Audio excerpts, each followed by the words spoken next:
Hello everybody, welcome to the channel. My name is JGOD. In today's video, we're going to do a subscriber gameplay breakdown. If you're new to the channel and you want to go ahead and get your gameplay broken down, make sure you hit that like button, subscribe, and then go ahead and check out the description so you can see how you can get your gameplay broken down as well. This first gameplay, we'll go ahead and jump right into it. So this first player we're going to go ahead and take a look at, it looks like they have a 1.55 EKIA with a 323 score per minute. So moving on, look at that's a pretty solid EKIA and score per minute, but it looks like for the past week or so, they've been struggling. Let's go ahead and take a look at what they're doing so we can find out exactly what we can do to help them out. It was a little bit loud on my end.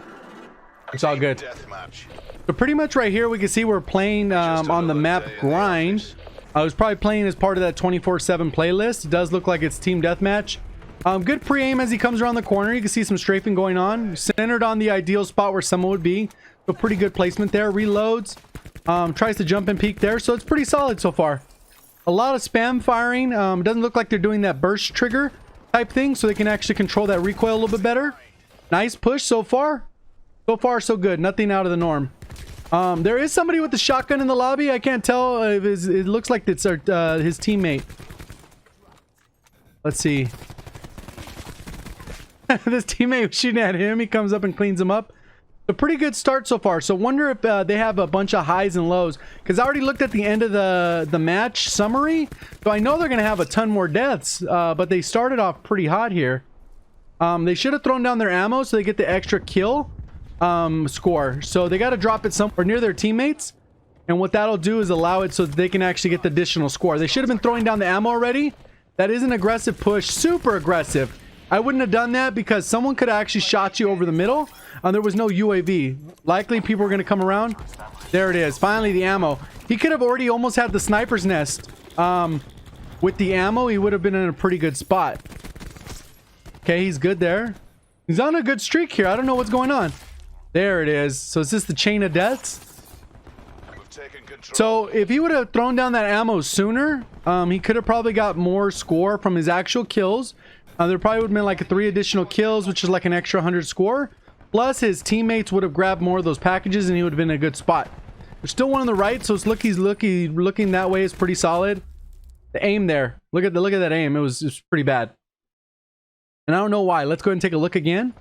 So he comes through, and you can see the aim is far off to the side, instead of up. So that's just an aiming issue. Can't really do anything with that. It's just more locking onto the target when you have that opportunity. Okay. See what's going on here.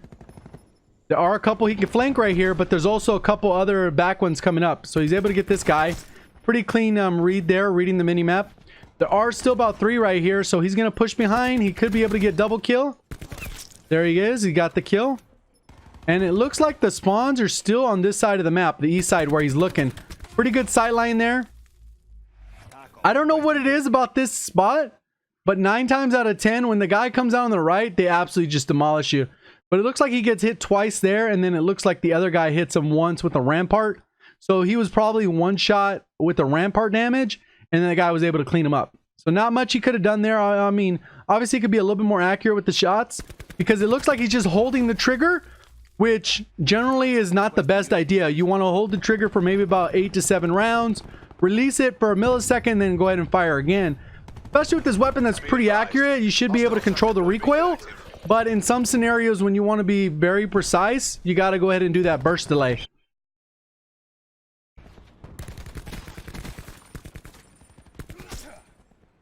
All right.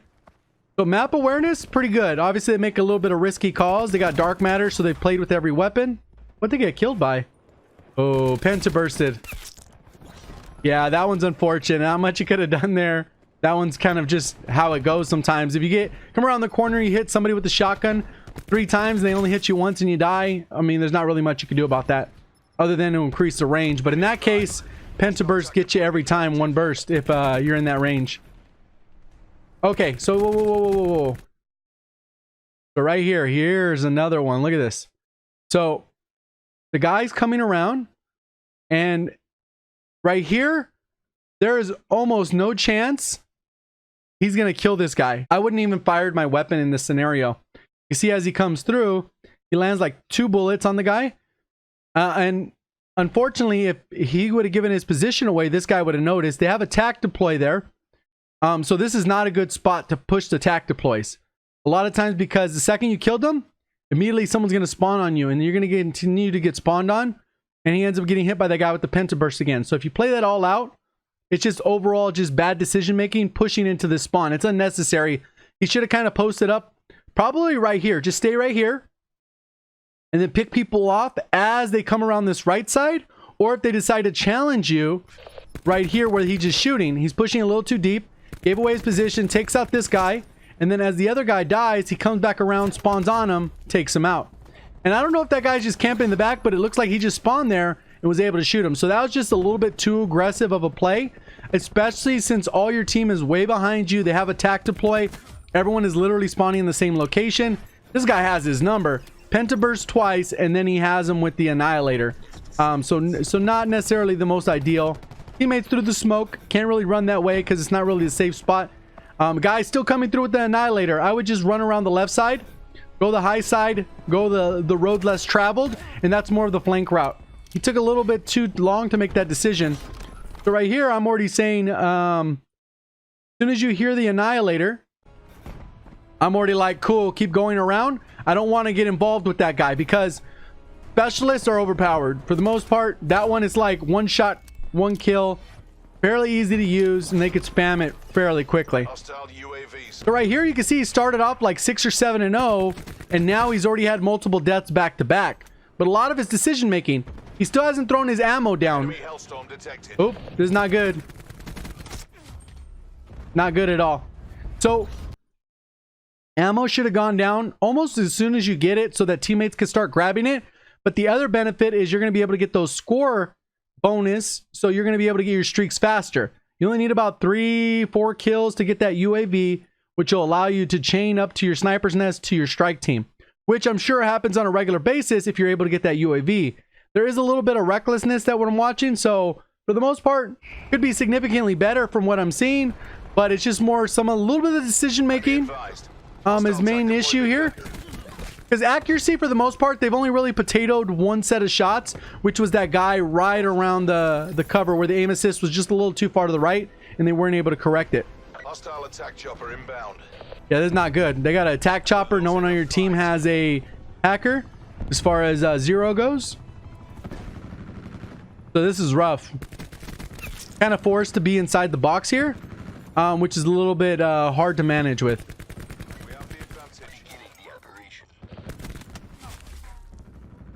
All right. So I think I've come to the point where I can actually make a conclusion on this gameplay. Obviously, like I've already touched on a few of those things, the map awareness is fairly good. The decision making to push when it's unnecessary to push is an issue for me. Also being able to adjust to the situations in front of you. So for example, with that Annihilator, typically you're just going to want to avoid that because 9 times out of 10, even if you land that first, second, third, or even fourth shot, when you need to land 5 bullets at certain ranges, they only need to hit you once.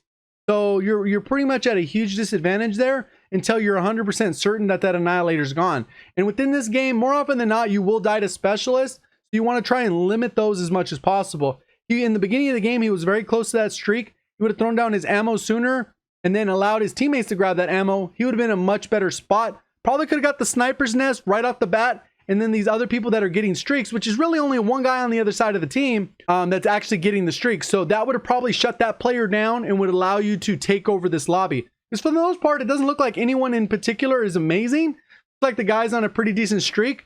And then he started off on a good streak or call, and I'm assuming it's a guy.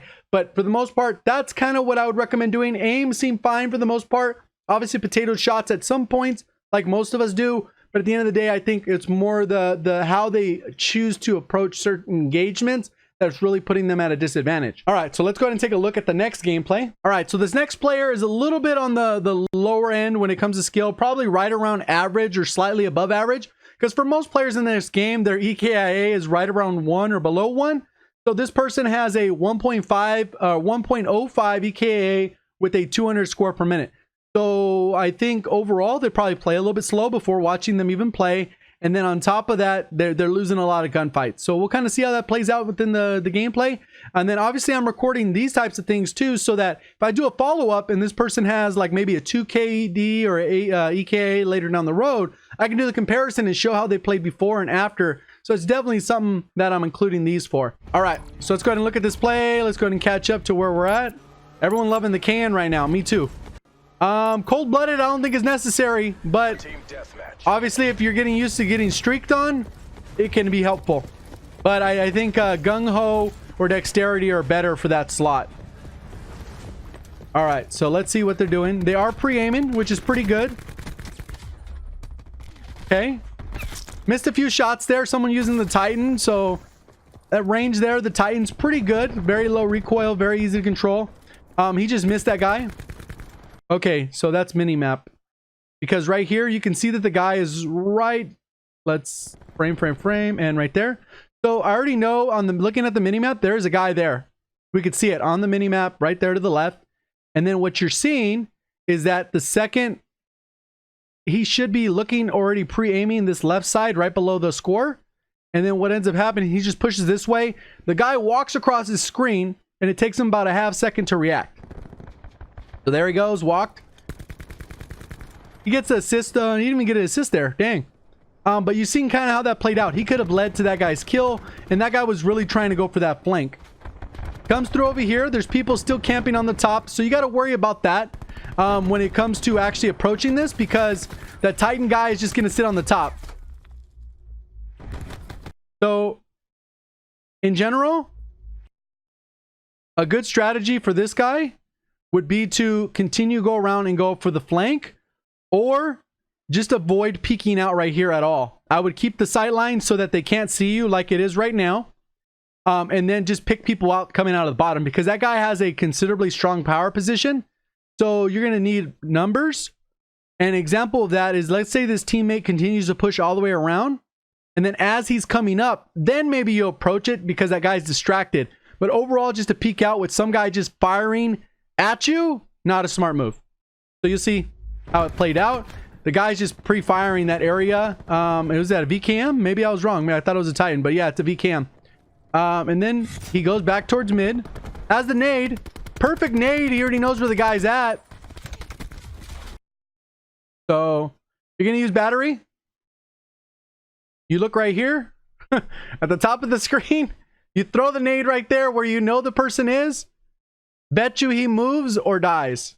He's right there. He's been camping there. He hasn't moved for the first minute of the match. He ran there first, killed you off the head glitch. You went all the way around, got a couple kills. Then he hits you again. Then you come around and then he hits you again. So it's like really bad behavior here. It's just like not learning from your mistakes. Boom. BKM'd. Just like that. But he could have naded it. Perfect nade. Goes through. Solid. Now the enemies already have the UAV. So dead silence isn't going to help you here. Ghost would probably be more helpful. See, there's the nade. Look at that. No kills. So when I'm watching this with you guys, I'm watching it live. So right now, I already knew there was going to be no kills there. Because even though there's guys right there, teammates get killed, but you can see they're backed off. That's not even the nade spot. He should have thrown the nade. Right here, I'll show you exactly. So the ideal nade spot would have either been behind that barricade earlier, or behind this little head glitch, or right behind this white car. So that's where he should have aimed the nade. Boom. It would have blown up the car, got some little bit of collateral damage, and he would have been able to get at least one kill, because it looked like one guy went this way and then the other one backed off completely, probably going back up to his camping spot. You can see him on the mini map right here. So he's going to be shooting at that guy that's coming around the corner, but blowing up that nade would have been the sweet spot. Where he threw the nade, he probably could have got one kill, but it was pretty unlikely. Okay. So yeah, you can see these habits. I'm sure most of you guys are like, oh my God, how are they doing that? Especially for some higher skilled players.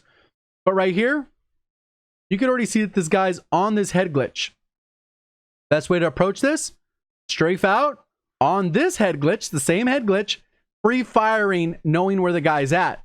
But instead, he goes right into the open where he's vulnerable to people down the far away and in the window. So look at it. Misses the shots. That kind of sucks, but regardless, the shot missing wasn't the main part. It should have been one of those issues where he was able to take out that guy as the guy was popping out. See kind of what happens. Guy with the shotgun's over here. Knew that was gonna happen. The guy came out, bodied him. Flashlight shotgun shouldn't be in the game, but it is. So now his team is just getting curb stomped now. It's just gonna keep going. It can be hard to get the streaks going. Luckily, the guy has only low streaks, Hellstorm and Lightning Strike. Generally, a good rule of thumb is when it says aerial streak like a Hellstorm, you get to cover. You kind of back up off of this and you back up. But he gets Lightning Strike. Boom. Then I'm getting him and the guy above him. Right now, this is just getting smacked pretty much. But it all started from bad decision making in the beginning. Obviously, I missed a little bit of shots here and there, but it's just bad decision making. Go ahead and go up a little bit. Let's see if there's any other decision making. Because it just seems like decision making. Bad position decision making.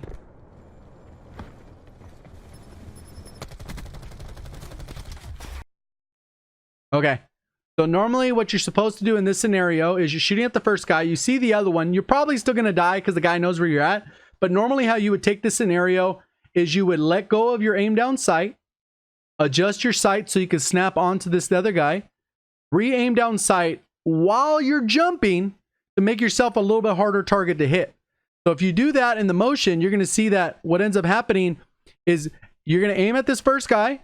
And then as the second guy comes through, what you're going to do is jump, adjust your aim, and then pull the trigger. So you're going to be doing like a ba ba ba ba. And what will end up happening is you will probably win that gunfight because since the angle you're taking is going to be a lot harder for that guy to win. So it really just depends on how you take it. More likely because the guy knows exactly where you're at, he's going to land that first shot, but you can make yourself a significantly harder target to hit other than just aim down sight and then slowly strafing and not really getting much out of it. So watch here. So we're going to watch it again. You can see the whole thing, how it plays out. So there's multiple guys there. You can see there's one on the left, and then there is another one that ends up running by. So he takes that one out. Guy comes through. Doesn't really move. He almost makes it easier for the guy instead of jumping and then aiming. So again, it's just more behaviors. And a lot of times you're going to win those if you do it the right way. At least you have a better chance. So it's kind of one of those trade-offs. Obviously, the guy landed his shot, so it was good, but you made it considerably easy for him. So I'm pretty sure as we go throughout the rest of the video, we're going to see a lot of the same, but it kind of sucks now because all the streaks are in. So a lot of the deaths are going to be from the strike team, from Sniper's Nest, Tac Choppers, Hellstorms, Lightning Strikes, all that good stuff. So in the end, there's not going to be a lot of teaching tools in this next spot other than what I've already talked about. That's kind of how the gameplay breakdowns work. If you want yours broken down, make sure you check out the description. If you appreciate all the support on the channel, if you did enjoy the video or found it helpful in any way, please remember to hit that like button. If you're brand new here, make sure you hit the subscribe button, turning it from red to gray. See you guys on the next one. Thank you for watching. As always, have a great day.